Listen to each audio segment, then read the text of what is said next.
زيزو وبين رمضان وبين شرقي وبين زيتون وبين مش عارف ايه وبين مراس.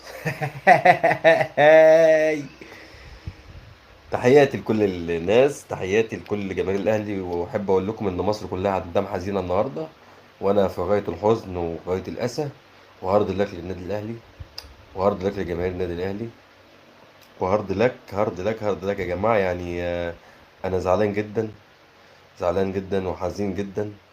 وانا اعتقد ان الحزن باين على وشي، ان ازاي الاهلي اتغلب، وازاي يحصل كده، وازاي بطل مصر بطل الدوري بتاعنا، آه، بطل الدوري بتاعنا يحصل فيه كده، وازاي ده يحصل، ازاي ده يحصل.